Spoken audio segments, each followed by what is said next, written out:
Le 3 juillet 2021, Yohan, qu'est-ce qui s'est passé? Un gros combat pour moi, gros combat pour le White Lion. Je devenais champion de l'organisation CFFC située à Philadelphie. À Philadelphie. Et pourquoi on parle de ça en début d'émission? Parce que tu as détrôné un champion qui s'appelait Evan Cutts. Yes, exactement.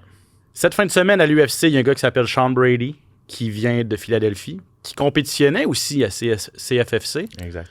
Il a été champion. Juste avant moi. Avant Cutts, donc? Exactement, ouais. Il est passé, dans le fond, lui, à l'UFC, donc la ceinture est devenue vacante. Puis c'est un combattant de l'UFC en ce moment qui s'était battu contre Evan Cutts, Basile Hafez, qui se battait contre Evan Cutts pour la ceinture. Hafez avait perdu, donc Cutts avait gagné. Ça a été un gros combat, 5 rounds de 5 minutes. Puis par la suite, j'ai été passé le TKO au deuxième round à Evan Cutts pour être champion de l'organisation. Donc, un ancien champion de CFFC, Cage Fury Fighting Championship, qui est allé chercher probablement la plus grosse victoire de sa carrière cette fin de semaine, puis était juste avant toi champion de la même organisation à laquelle tu as été. Ça a été ton tremplin d'ailleurs pour l'UFC aussi. Très belle organisation. Pour la série Contender. Ouais, CFFC, moi, j'ai adoré combattre là-bas à Philadelphie. Vraiment, là, très belle organisation. Très bien accueilli en tant que combattant. J'ai rien à dire de négatif sur cette organisation-là. Et j'ai hâte de voir. Tu n'as sûrement rien de négatif à dire sur Sean Brady, sa performance contre Leon Edwards. Peut-être un peu plus de négatif sur Edwards. On revient sur l'UFC Londres et bien plus aujourd'hui au SOS Podcast. Bienvenue tout le monde. SOS! Attention, ça va frapper. Spectaculaire, flamboyant. Des athlètes de haut niveau. Des champions des arts martiaux. Préparez-vous, le combat commence. Dans l'octogone, Ben Baudouin. SOS Podcast! Eh oui, bienvenue tout le monde, Ben Baudouin, pour un autre épisode du SOS Podcast. Merci de nous suivre, merci d'être avec nous dans cette aventure des arts martiaux mixtes en balado-diffusion propulsé par Cube Radio et TVA Sport, toujours en compagnie de mon bon ami Yohan Lennes. Et oui, on va revenir sur l'UFC Londres cette fin de semaine. Quelle performance de Sean Brady contre l'ancien champion Leon Edwards. Il y a également en demi-finale Carlos Ulberg qui est allé chercher une grosse victoire contre Jan Blachowicz. Également à l'émission aujourd'hui, analyse, on met la table et avec même des commentaires, Yohan, des deux combattants qui seront en finale du gala UFC présenté cette fin de semaine du côté de Mexico City, l'UFC qui retourne au Mexique avec le visage des arts martiaux mixtes mexicains, Brandon Moreno, qui sera en finale contre Steve Erceg, duel important chez les poids mouches. On aura quelques commentaires des deux combattants finalistes cette fin de semaine. Et on l'espère, et là je veux pas... je mets ça avec un gros si quand même, là, parce qu'il y a un peu d'incertitude avec l'invité qu'on doit recevoir. Un des meilleurs gars des arts martiaux mixtes, après toi, ou en tout cas, sur un pied d'égalité. Un bon Jack, comme on dit. Mick Dufort, qui va faire un gros combat à Samouraï dans quelques semaines. J'espère qu'il va être en mesure de nous rejoindre d'ici la fin de l'enregistrement pour mettre la table pour ce combat-là. Yohan, Sean Brady, une leçon, là. Il a mis Leon Edwards dans sa petite poche en arrière là, en fin de semaine. Ah, dominant. En plus, c'est son style. On le sait qu'il est comme ça. Il met la pression. Une lutte. Il semble être très fort, même à 170 livres. Je me demande combien il pèse dans la cage le soir du combat. Là. Mais vraiment, le dominant. J'ai hâte de voir. Ça semble être une revanche qui s'en vient contre Belal pour lui. Là. Ça semble être ça qui se dessine. Si Belal gagne à Montréal. Exactement. C'est ce qui s'en vient. Donc vraiment, mais quelle performance dominante. Comme tu l'as mentionné, là, vraiment, là, c'était pas n'importe qui avait en avant de lui. C'était Leon Edwards, qui était l'ancien champion, qui était un des plus grands champions qu'on a eu. Vraiment, d'être aussi dominant que ça en dit long sur ce qui s'en vient pour lui, Brady. Là. Exactement. Il est d'ailleurs devenu aspirant numéro 1 dans les classements officiels de l'UFC. C'est des classements qui demeurent subjectifs, mais quand même, les gens ont été très, très, très impressionnés par sa performance. Et là, tu parlais de potentiel combat de championnat contre Belal Mohamed. C'est sa seule défaite en carrière. Il y a Shavkat Rakhmonov, là, lui, qui est blessé. Mais alors, là, est-ce que ça va faire un Arman Tsarukyan, là, dans le sens où t'es blessé, tu peux pas combattre, tu perds ta place, puis tu te fais dépasser par quelqu'un d'autre qui, lui, est actif? Je pense que tout dépendamment de comment va aller le combat à Montréal, ça va être quel genre de combat qu'on va avoir. Là. Mais c'est sûr qu'avec un combat comme ça, c'est lui l'aspirant, c'est lui le prochain au titre. Là. On ne peut que lui donner son combat de championnat. Peu importe ça va être qui le prochain champion, je pense qu'il mérite sa chance. Là. Comment il a remporté ce combat-là? Tu l'as dit, pression constante, la lutte. Quand ça allait au sol, c'était pratiquement rendu impossible pour Sean Brady de se faire justice. Pas pour Sean Brady, Edwards. mais pour Edwards de se faire justice. Je veux dire, et je sais pas ce que tu as pensé, je sais pas si tu as vu ça passer, mais Dean Thomas, qui est un analyste de l'UFC, très grand entraîneur là, également en arts martiaux mixtes, a dit, lui, cette semaine, Leon Edwards, c'est un athlète, mais c'est pas un combattant. Et lui, il trouvait que Leon Edwards, ça fonctionnait pas, puis il n'y avait pas la volonté nécessaire pour se sortir de là et passer au niveau supérieur. Il manquait de volonté. La volonté du combattant, du guerrier. Mais je pense qu'on le voit là, chez Leon Edwards un petit peu, là, même à ses combats de championnat, ceux qui a gagné, il y avait des speeches de motivation constamment dans le coin de ses entraîneurs. Ça semble être familier chez eux, dans son équipe, de devoir le motiver puis le craquer. Fait que, ça doit être quelque chose qu'on observe à l'entraînement, qu'on voit souvent. Mais oui, je suis d'accord que la motivation ne semblait pas là. Il semblait à reculons, ne semblait pas être venu pour se battre. Quand tu étais champion puis que tu as connu à du succès comme ça, un KO aussi spectaculaire contre Kamaran Usman pour aller chercher la ceinture, je veux dire, peut-être que là, c'est l'heure pour lui de passer le flambeau, mais chose certaine, Sean Brady a fait une performance dominante. Là. Et je sais pas ce que tu en penses, mais j'ai l'impression, c'est peut-être pas le style le plus spectaculaire. Il a fini ça en passant avec une guillotine. Ouais, guillotine. On l'a pas dit. Round. C'est ça. Guillotine, quatrième round, après avoir dominé totalement les 4 premiers. Là. Les 4 premiers rounds, a fini ça en fin de 4e round. Ça prenait de la force physique d'abord dans la position où il était pour passer sa guillotine. Le style de Sean Brady. Il n'y a pas grand-chose de plus efficace en arts martiaux mixtes qu'un gars qui est capable de lutter, qui va te maintenir en position sur ton dos. Et attaque beaucoup. C'est ça, il attaque. Et peu importe ce que tu vas faire, comment tu vas bouger, comment tu vas rouler, lui, il va rouler avec toi, il va toujours reprendre le dessus. Là. C'est vraiment, vraiment technique, son affaire. Là. Il garde énormément ses positions, réussit toujours à trouver la transition à faire pour revenir dans une position dominante. T'sais. C'est ce qui fait en sorte qu'il garde toujours un contrôle, mais aussi attaque énormément. C'est pas rare qu'on va le voir attaquer sur un bras, un Kimura, un armbar, attaquer le cou pour la guillotine. Il a gagné justement par guillotine au 4e round. Fait que vraiment, c'est un combattant qui essaie de terminer ses combats. Il les termine pas tout le temps. Il y a beaucoup de décisions, mais au niveau des positions, c'est vraiment dans ça qu'il excelle. Là. Il est 18-1 maintenant. Et moi, quand je l'avais vu il y a quelques années contre Michael Chiesa, qui est aussi un as du Jiu-Jitsu, puis Brady avait dominé ce combat-là. Là, oui, je me souviens. Au sol. Oui, au sol, complètement. Au niveau des différentes positions. Chiesa aussi était en recherche de solutions. Puis je me dis, OK, si Michael Chiesa est en recherche de solutions au sol, en Jiu-Jitsu, ça veut dire que le gars qui est devant lui, il est spectaculaire. Donc, voilà pour Sean Brady, effectivement, à suivre pour lui, mais c'est ça, vient de se positionner très, très, très avantageusement pour une chance au titre. Et Leon Edwards, retour à la table à dessin, comme on dit, comme le dit le proverbe, mais effectivement, 2 défaites de suite, 2 défaites où il a très, très mal paru, 2 défaites où, dans son coup, tu sais, il n'y a pas l'air là, l'aspect psychologique est vraiment déficient. Il n'y a pas l'air de vouloir gagner. Moi, c'est ça qui m'inquiète le plus. Et c'est décevant quand on sait tout le talent qu'il a, Leon Edwards. En demi-finale, c'était Carlos Ulberg contre Jan Błachowicz chez les mi-lourds. Combat remporté par Ulberg par décision. Il est allé chercher une décision. Ça a été une décision unanime. Mais un combat relativement serré. Błachowicz a dit qu'il n'était pas nécessairement d'accord, d'ailleurs, avec la décision des juges. Moi, je suis pas en désaccord avec ce qui s'est passé. Les deux, on se respectait beaucoup. Hein. On n'a pas attaqué énormément. Ça a été ça le problème. On s'est pas mis en danger. Ça m'a un peu fait penser à Ankalaev Pereira dans une certaine mesure. Énormément de coups de pied dans les jambes de part et d'autre. Là. Il n'y a pas eu beaucoup d'échanges. Les deux n'ont pas voulu beaucoup se tremper. On a vu Ulberg là, qui semble vraiment être imposant. C'est un 6-4, jeune combattant en grande forme physique. Il y avait énormément de respect entre les deux. J'aurais aimé voir Blachowicz prendre plus de risques. Parce que là, lui, il sort pas d'une bonne... il est pas dans une bonne lancée. Là. Il a perdu beaucoup ses combats.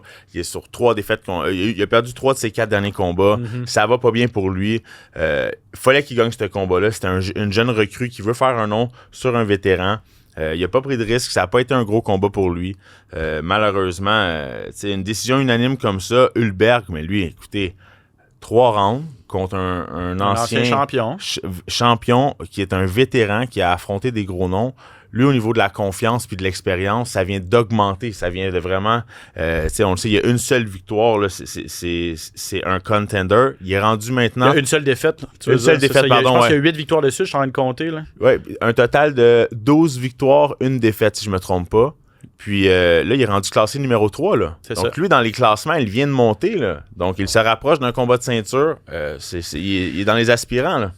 8 victoires de suite. Ouais, tout à fait. 8 victoires de suite. Carlos Hulberg, qui est un protégé de Eugene Bareman, le City Kickboxing. Adesanya. L'équipe d'Adesanya, bien sûr. Dan Hooker. Dan Hooker. Volkanovski s'est déjà entraîné là. Ouais. Je suis vraiment surpris. Et là, en sachant que Blachowicz a déjà affronté Adesanya il y a quelques années et qu'il l'a lutté facilement. Bon, Hulberg est plus imposant que Adesanya, on s'entend, mais ils viennent de la même équipe, ils ont un peu le même background. Je pense pas que Hulberg, on l'a jamais vraiment vu au sol. Je pense pas que c'est sa tasse de thé. Je suis un peu surpris que Blachowicz n'ait pas tenté de lutter. Là. Je pense qu'il a tenté aucune amenée au sol.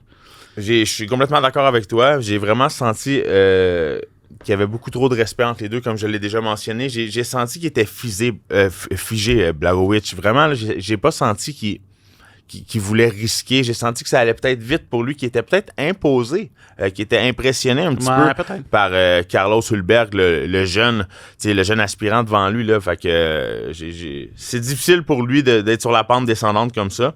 Mais on a un Hulberg qui est en pleine pente montante. Un gars de 42 ans quand même, ancien champion, exactement. Mais en plus, il s'était pas battu depuis 1 an et demi en raison d'une blessure. Donc, pas le retour espéré pour Jan Blachowicz. Dans les autres combats intéressants, moi, j'ai noté seulement la défaite de Molly McCann et sa retraite par la suite. Ouais. C'est une combattante, bon, elle n'avait jamais la trempe d'une future championne. C'est une fille qui a eu des belles performances, qui se donnait énormément en spectacle, une des favorites de la foule, surtout quand elle se battait chez elle en Angleterre. C'était le cas en fin de semaine. Et encore une fois, quand elle a pris le micro, c'était quand même... et elle a dit, elle n'a pas de cassette, là, puis elle a dit, je viens de me faire passer une soumission au premier round par une fille qui savait même pas qu'elle allait se battre dans l'UFC la semaine passée. C'était une remplaçante de dernière minute.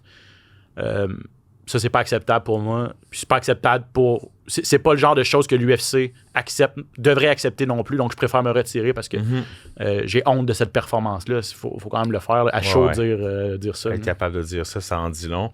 Elle, bonne retraite parce que ça a été vraiment une combattante qui a donné un spectacle toute sa carrière. Exact. Puis vraiment, là, un bon repos pour elle. Voilà pour l'UFC Londres cette fin de semaine.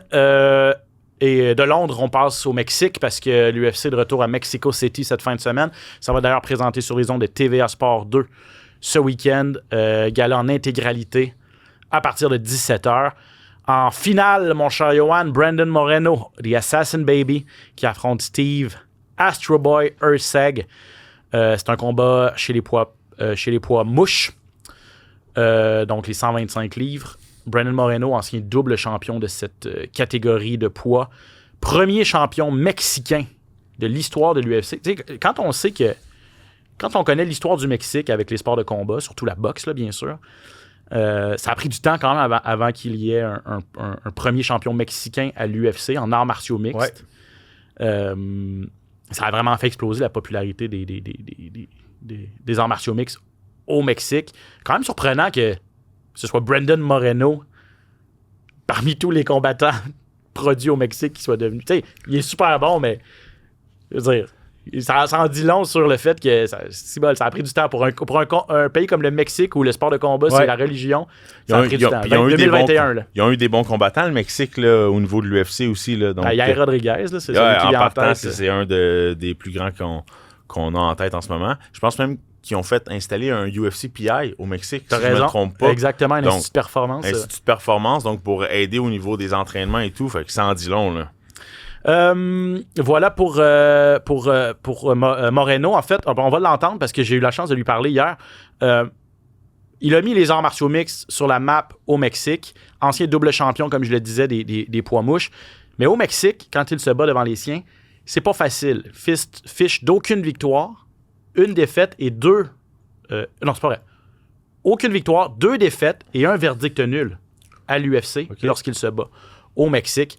On peut l'entendre, Brandon Moreno, sur le fait de se battre devant les siens avec la foule et tout ça au Mexique. Là. Man, fighting in my country is always special, you know.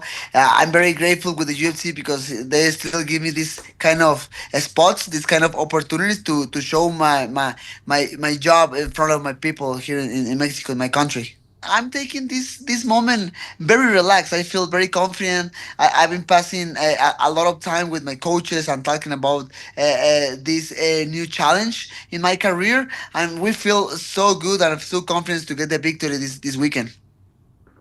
Alors voilà.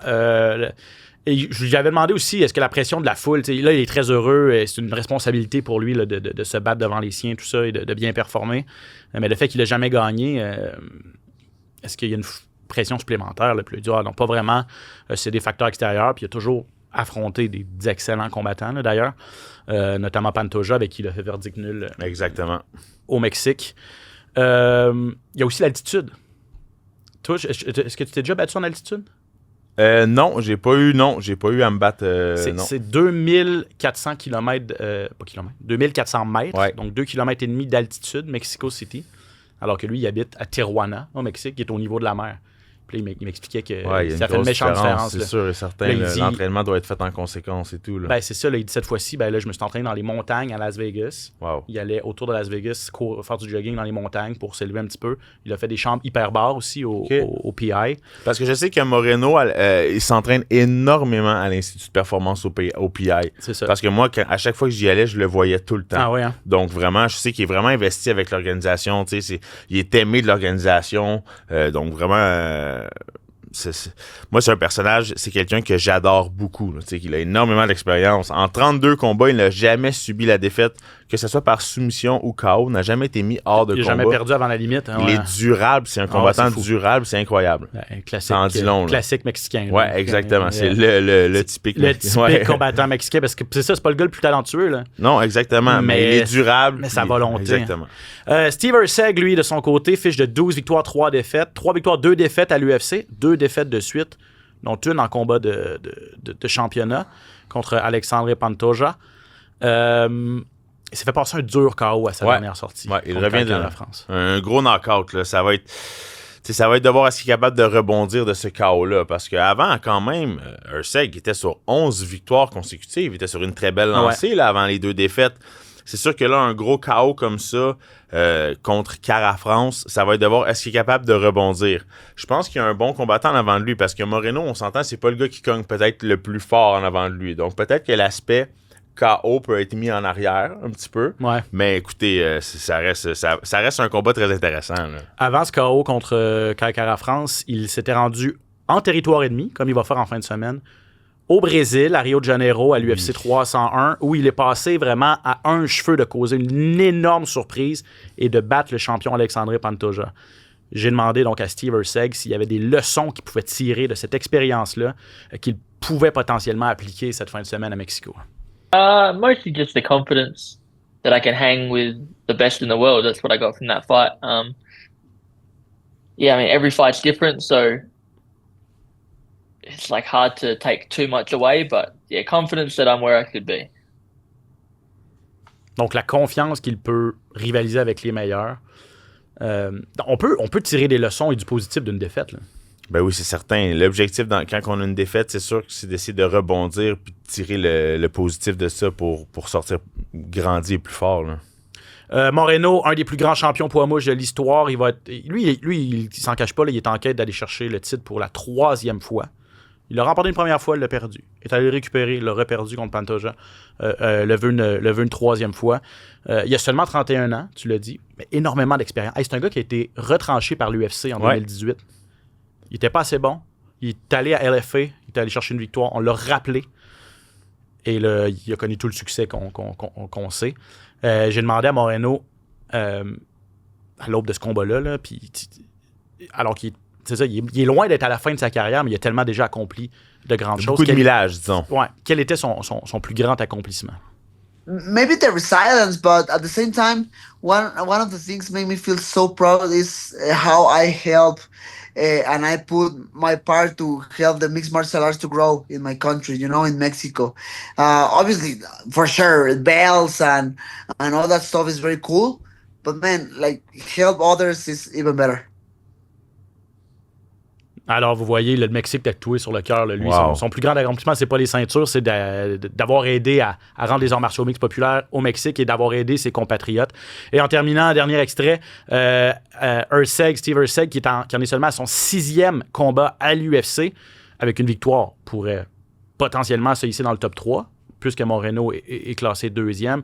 Donc, opportunité en or pour lui de faire un bond dans les classements, mais aussi juste d'affronter un des meilleurs de l'histoire.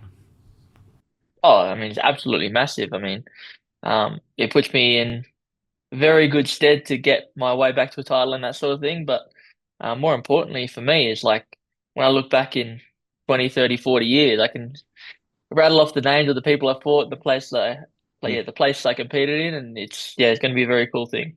I still feel like I'm the fan of the UFC, and then I'm like, oh my god, that's Cody Garbrandt, or oh my god, that's that guy, and then they know who I am somehow, and it's very cool. Very lucky. Ça t'est déjà arrivé, ça, Johan, quand tu étais dans un gala, d'être un peu starstruck, là, comme on dit, impressionné par les autres combattants, être le fan? Là? Ah ouais, c'est sûr que ben oui, ça m'est déjà arrivé. Même quand j'étais à mes débuts à l'UFC, quand je suis arrivé, là, quand tu vois des contenders, des champions, là, c'est sûr que c'est impressionnant. Là. Est-ce que ça te fait ce feeling-là quand tu vois Michael Dufort dans un événement ou dans un gym? Même affaire. C'est exactement le même sentiment que j'ai. Est-ce qu'on a Mick avec nous? On a la chance d'avoir Mick Dufort qui se joint au podcast. Mick, tu m'entends? Oui, je t'entends très bien. Est-ce que toi, tu es impressionné quand tu rencontres Yohan Lennes? Ben oui, à chaque fois, je suis content de le voir pour Yohan. À chaque fois, je m'entraîne avec. Puis j'ai tellement l'impression qu'il a progressé dans la dernière année. Je sais pas comment l'exprimer, là, mais genre, il a pris la coche, on dirait. Puis, tu sais, Yohan en a souvent parlé, là, comme avoir le goût de se battre, là, ça s'apparent en tabarouette. Puis là, il a le goût, il aime faire sa déshydratation. À la limite, il aime ça, faire ça, mais tu le vois qu'il commence à aimer ça. La division de 185 qui va bien, puis il paraît tellement bien dernièrement là, que c'est toujours le fun de s'entraîner avec les gros. T'es gentil. En tout cas, Mick, j'y ai fait le même commentaire, ou en tout cas, j'y ai fait un commentaire similaire quand je l'ai vu arriver en T-shirt la semaine passée. Tu sais, il commence à faire beau, là, Yohan commence à mettre ses petits chandails à manches courtes un peu plus serrés. Puis là, j'ai dit, tabarouette, j'avais pas réalisé que t'étais autant en shape, que t'étais rendu aussi gros. Mais c'est vrai, quand t'as pas le choix, quand tu passes à 185 livres, tu montes de catégorie de poids, Yohan. Faut que tu prennes du poids, faut que tu prennes de la masse, c'est sûr. Mettre du muscle. Un peu de shake aussi. Un peu de protéines, hein? Alors, on est là pour parler de toi, Mickaël. Là. Ouais, ben là, Mick, on demandait à Mick de changer son téléphone de bord. Là. Il avait pas mis son téléphone dans le bon sens. Je sais pas si on l'a encore, Mick. Tu m'entends? Je t'entends très bien, mais mon téléphone, comme il me met tout le temps à l'envers, peu importe le bord, je le mets. Fait que c'est. Ouais, ok. Regarde, juste à l'envers. Bon, on va rester comme ça, Phil. C'est pas grave. On va faire l'entrevue. C'est bon. Je te montrerai comment faire quand je te verrai. OK, Mick. Comment ça va, mon gars? Là, on dit des niaiseries, là, mais sérieux, comment ça va? Parce que ça fait longtemps que tu t'es pas battu. On a hâte de te revoir. Là, tu vas te battre à Samouraï MMA. Gros combat. Retour à Samouraï. Ça va se passer le 9 mai contre Samuel Diaz. 9 mai, c'est la veille de l'UFC à Montréal. C'est un combat là, qui va être important pour la suite pour toi. Là. Ah ouais, ben, qui dit la veille de l'UFC à Montréal dit que il y a des fortes chances que du monde de l'UFC vienne voir l'événement. Surtout que Samouraï est avec UFC Fight Pass. So, honnêtement, s'il y a un moment dans ma carrière que c'est le temps de bien paraître, c'est là. Donc, honnêtement, je mets les bouchées doubles. Je fais vraiment tout ce que je peux pour être sûr de donner la meilleure performance de ma vie. Un main event à Montréal aussi, c'est le fun. Ça fait 4 que j'ai pas fait ça. Puis encore là, comme c'est le fun parce que la carte, je suis comme on dirait que ça fait paraître la carte du lendemain. La carte de l'UFC puis la carte de Montréal, il y en a un beau talent, c'est très similaire. On a du talent en tabarouette sur cette carte-là, ça va être impressionnant. Puis c'est ça, comme je dis, ça va être une sacrée belle carte. Puis le monde qui n'a pas les moyens de mettre le 600-700$ que ça prend pour l'UFC, ben vous allez pouvoir les mettre sur Samouraï parce que Samouraï va être le tiers du prix, donc le 6e du prix. Donc ça va être une belle carte. Puis venez voir ça, guys. Dépêchez-vous parce qu'il n'y a pas beaucoup de billets en vente. Hein. C'est à la gare Windsor. Je pense qu'il va y avoir 1000 places ou à peu près. Ça va se vendre rapidement. Puis je suis entièrement d'accord avec toi. C'est un bon plan B. Ou si vous voulez vous faire un méga week-end en martiaux mixtes, 9 et 10 mai à Montréal. Grosse fin de semaine à ne pas manquer. Là. Mick, moi, je suis curieux de savoir parce que là, pour ceux, il y a peut-être des gens qui nous écoutent qui ne te connaissent pas nécessairement. Michael Dufort, c'est quoi Michael Dufort? C'est en 13 combats, en 13 victoires, tu as 10 soumissions. T'sais, on le sait, tu es un as du jiu-jitsu brésilien. Tu as 31 ans, tu t'es promené vraiment partout dans le monde pour te battre. Tu as fait PFL, tu es allé à Abu Dhabi, si je ne me trompe pas, combattre aussi. Tu as été champion de l'organisation Titan FC. Donc là, pour toi, là, avoir la chance de combattre pour l'organisation de l'UFC, avoir un contrat pour l'organisation de l'UFC, c'est-tu quelque chose qui t'intéresse? C'est quelque chose que tu voudrais aller chercher? Ben, écoute, c'est un rêve d'enfance. C'est sûr que c'est ça que je cherche. Tu sais, c'est pas pour enlever rien à PFL, mais tu sais, PFL, c'est un beau plan B. C'était le fun comme plan B. J'embarquais un peu comme je suivais les pas Olivier, mais tu sais, j'avais pas goûté à l'UFC. Puis honnêtement, c'est de quoi que j'ai le goût de goûter. Puis c'est con, mais tant que j'ai pas touché à l'UFC, j'ai pas une carrière complète. Puis on dirait que je me reposerai pas tant que j'y ai pas touché, tant que je suis pas monté dans leur cage. Il manquerait juste ça, mettons. Là. Exactement. Ouais. Honnêtement, accomplissement à MMA, j'ai tout fait, je pense. Autre que l'UFC. J'ai affronté des vétérans de l'UFC, j'ai bien performé, j'ai eu des Fight of the Night à gauche, des Fight of the Night à droite, j'ai eu des soumissions extrêmement rapides, j'ai eu des quick finish, j'ai quand même fait le tour du monde grâce à ça. Là, s'il manque un truc que je veux cocher sur ma carrière en martiaux mixtes qui me manque, c'est vraiment l'UFC. Puis je me reposerai pas tant que j'ai pas touché à ça, honnêtement. Sur papier, Mick, c'est un gros défi quand même. Là, c'est sûr que Diaz, 10 victoires, 2 défaites, toutes ces victoires avant la limite, 5 KO, 5 soumissions, puis là, il y a 7 victoires de suite au premier round. Okay? Ça, c'est sur papier, par exemple. Ouais. J'imagine que toi, tu as regardé des vidéos. Moi, j'en ai pas regardé. Puis c'est un peu difficile de savoir le niveau d'opposition qu'il a affronté. Il s'est sûrement battu beaucoup au Brésil. C'est un Brésilien. Fait que c'est qui Samuel Diaz? Puis quel genre de défi il représente pour toi? C'est un gars qui paraît bien, je pense, contre la tierce qualité un peu des fighters. Je pense vraiment qu'il a choisi m'affronter en se disant il est sur sa fin de carrière. Puis j'ai été là, comme j'ai affronté des gars comme Jess Ronson qui avait 32 ans, qui revenait de l'UFC, puis dans ma tête, j'étais comme fini le Jess Ronson, là, je vais passer au travers. Puis honnêtement, je suis juste dans mon prime. Je pense vraiment qu'il m'a choisi en se disant que j'allais le monter. Mais au final, je te dirais que c'est moi qui l'ai choisi. Puis je prends un gars qui est dans son prime. Puis je prends un gars qui est agressif, un gars qui a juste des victoires au premier round. C'est un gars qui va arriver pour finir au premier round. Il veut pas changer sa routine. Il sait c'est quoi sa recette gagnante. Il sait que ça fonctionne. Mais il sait que ça fonctionne contre les gens qu'il a affrontés. Honnêtement, ça c'est peut-être juste moi, mais je pense que je fais partie de l'élite mondiale. Puis, écoute, niveau talent, je comprends pas pourquoi je suis pas dans l'UFC. Honnêtement, niveau talent, j'ai tout ce qu'il faut.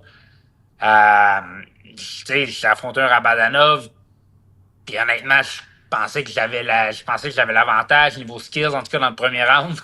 Ouais. Mais tu sais, j'ai vraiment l'impression que je fais partie de l'élite. Puis ça va être son travail de me faire douter là-dessus. Mais s'il essaie de finir le combat vite, ben c'est moi qui va le finir vite. Je pense que je n'embarquerai pas dans une bataille de coup pour coup parce que je sais que c'est juste lancer une pièce dans les airs puis ça se peut que ça tombe pile ou face.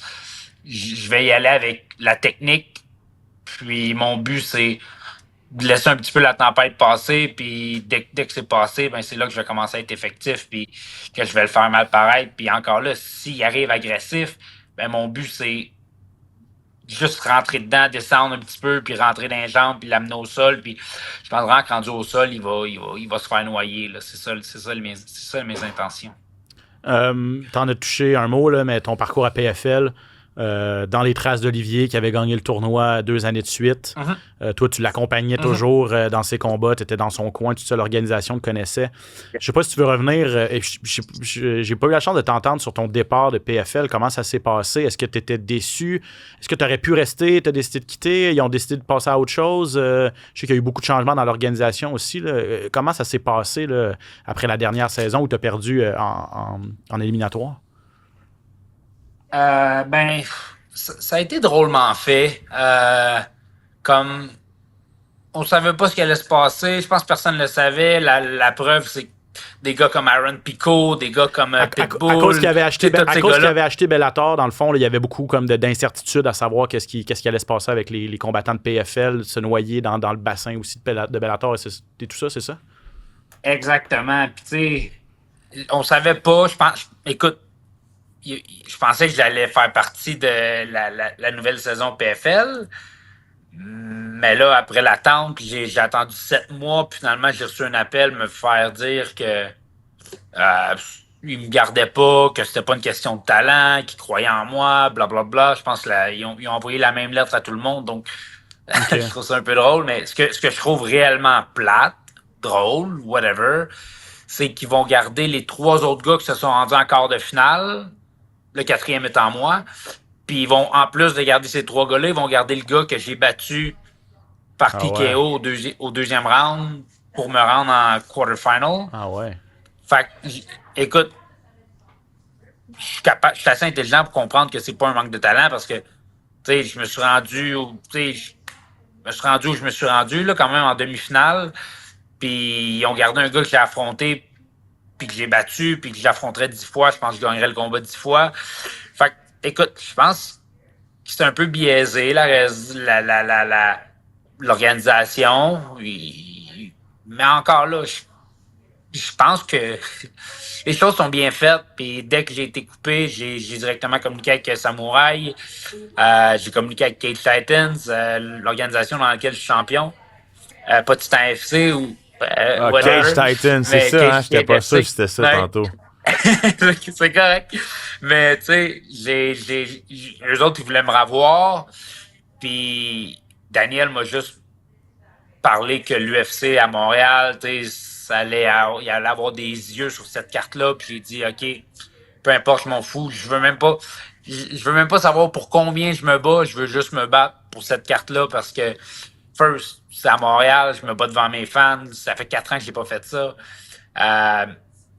Puis je vais me battre devant ces gens-là là, qui ont le plus de pouvoir dans le monde des arts martiaux mixtes. Donc, ça pourrait être ma porte d'entrée à l'UFC. Puis, écoute, comme je dis, c'est peut-être fait pour le mieux. Là. Échanger PFL pour l'UFC, c'est de quoi que je ferais à tous les jours de ma vie. Là. Ah, c'est sûr.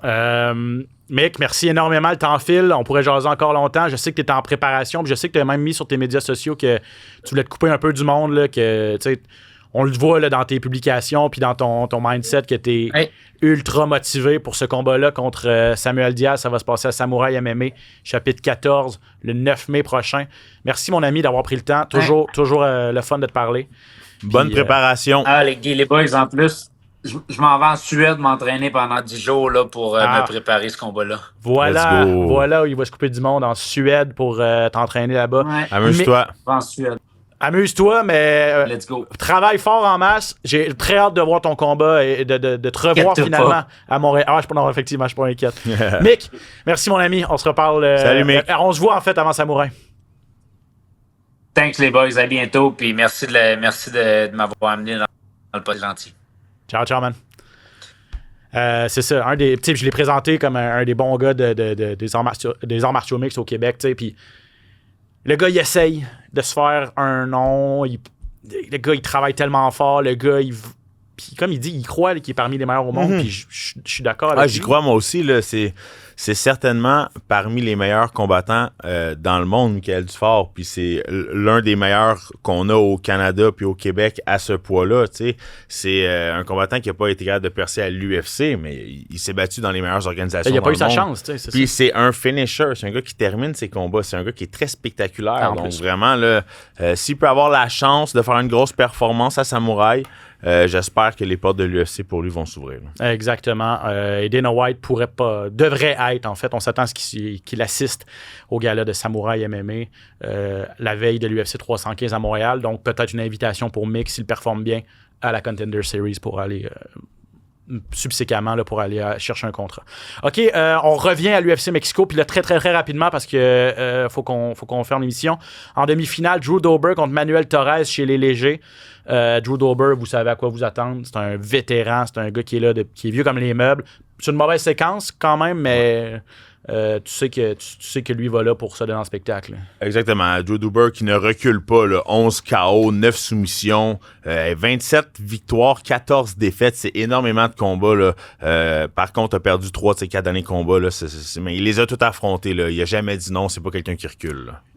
Kelvin Gastelum contre Joe Pyfer, le gros cogneur Joe Pyfer. S'il pouvait ajouter le nom de Kelvin Gastelum à sa fiche, ça ferait un gros statement, ça aussi. Hein. Ouais, c'est ça. C'est le vétéran Gastelum. Ça fait longtemps qu'il est là. Je regardais tantôt, sa fiche. Là. Il a 22 combats avec l'UFC. C'est énormément de combats. Donc, il est arrivé super jeune, gagné par surprise un petit peu l'ultime combattant il y a plusieurs années. Et Raul Rosas Jr. contre Vince Morales.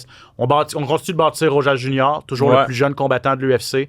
Après sa défaite à son 2e ou 3e combat. Là, il est sur 3 victoires de suite. Puis on lui donne Morales qui, lui, est sur une mauvaise séquence. Je pense qu'il il est 3-7 à l'UFC et 2 défaites de suite, Morales. Donc, voilà pour Raul Rosas. Et voilà pour l'UFC Mexico. TVA Sport 2, 17h, samedi. Il y a 2 sujets qu'on va parler dans les nouvelles tout de suite après ceci, les amis. Rumeurs, échos, coulisses, les plus récentes nouvelles. Le hype UFC.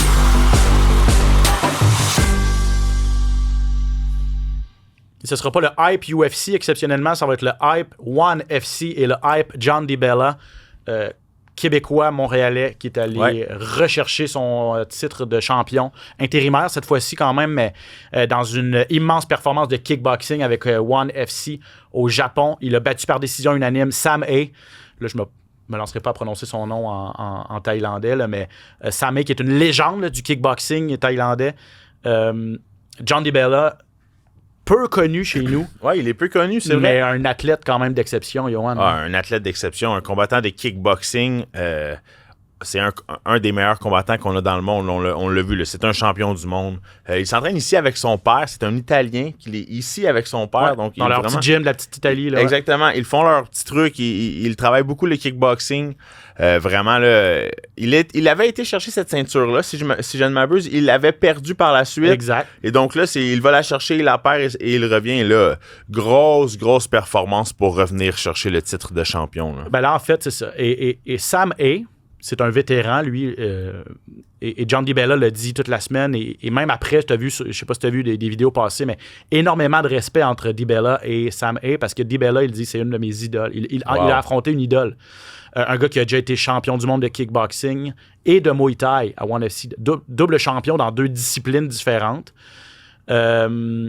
Et pour DiBella, c'était une superbe opportunité. Et là, ben, ça lui permet d'aller chercher une revanche contre Prahan Chai, qui est un autre gros combattant thaïlandais qui a ravi le titre à DiBella en 2024. Donc, DiBella pourra aller chercher sa revanche. Et là, il a même invité Prahan Chai. Il y a un événement, je pense que c'est au Colorado. Sauf erreur, le ONE FC va faire un gala du côté des États-Unis. DiBella espère être sur cette carte-là et faire venir son adversaire thaïlandais à la maison. Mais bref, félicitations à John DiBella, le Montréalais, champion du monde de kickboxing à ONE FC. Et dernier sujet que je veux aborder, parce que ça fait énormément jaser dans le monde des arts martiaux mixtes, l'histoire Cain Velasquez. C'est triste. Rapidement, Cain Velasquez, condamné à 5 ans de prison pour tentative de meurtre, il s'en est pris à l'agresseur présumé de son fils. Son fils qui était dans une garderie se serait fait agresser par un des adultes sur place. Cette personne-là avait été libérée sous caution et là, il y avait une poursuite. Velasquez avait essayé de se faire justice lui-même, en fait, là, en pourchassant cet homme-là. Bref, il paye pour ses actions aujourd'hui. Il va passer encore 5 ans derrière les barreaux. Il en a déjà servi 3, donc il lui reste encore 2 ans. Mais ancien double champion et énorme mouvement de sympathie là, en fait, envers Cain Velasquez. Je ne sais pas si tu as vu les réactions cette histoire-là. On voit beaucoup de soutien. Là. On veut diminuer la peine de Cain Velasquez. Là. Déjà 3 ans, ça va vite. Là. On l'a mentionné, on en avait beaucoup parlé. Ouais, c'est ça, c'est arrivé, les événements remontent à 2022. Là. C'est exactement. Donc vraiment, il y a une vague de soutien énorme pour l'ancien champion des poids lourds de l'UFC. C'est sûr que c'est triste, nous, en tant que papa, d'être dans cette situation-là. On peut comprendre les sentiments de Cain Velasquez. Par contre, là, c'est sûr que malheureusement, la justice, on peut pas toujours... jouer avec. On peut pas dealer avec ça. On peut pas se faire justice nous-mêmes. Il faut suivre certaines règles, même si ça peut être extrêmement difficile. Puis tu l'as très bien dit, là. T'es papa d'une petite fille, moi je suis papa d'un petit gars. Fait que c'est sûr que on comprend qu'est-ce qui a pu lui passer par la tête. Mais en tout cas, j'ai trouvé que Cain Velasquez, dans ses commentaires, lui a dit, il acceptait vraiment les conséquences. Il dit, j'ai fait une erreur. Je regrette pas. Je sais pas s'il a dit je regrette pas, là, mais il dit, je suis vraiment conscient que j'ai pas pris les bons moyens pour aller chercher justice pour mon petit gars. Parce qu'il y a une poursuite policière de presque 20 km et durant laquelle Velasquez a tiré avec un revolver sur le véhicule de l'autre personne. Il a touché finalement une personne dans le véhicule. C'était pas la personne qui le visait. Là, il a touché une autre personne. Il aurait pu mettre en danger de nombreux automobilistes aussi sur l'autoroute. Bref, ça aurait pu vraiment tourner au cauchemar. Donc, il accepte les conséquences de ses actes, mais n'empêche pas moins que c'est une situation qui est comme mi-figue, mi-raisin, parce que d'un côté, on est conscient qu'il ne faut pas qu'il a commis des gestes des gestes répréhensibles, mais de l'autre côté, la motivation derrière tout ça, difficile d'être insensible à ce qu'il a vécu et à ce que sa famille a vécu. Bref. Ça fait le tour, mon cher Yoann, je pense. Très bel épisode, encore une fois. Je pense que oui. J'espère que vous avez apprécié à la maison. Merci à Mick Dufort d'avoir été parmi nous. Merci à Phil et toute son équipe derrière la vitre en régie. Yoann, merci. Bon UFC Mexico tout le monde. On se retrouve la semaine prochaine pour un autre épisode du SOS Podcast. À bientôt.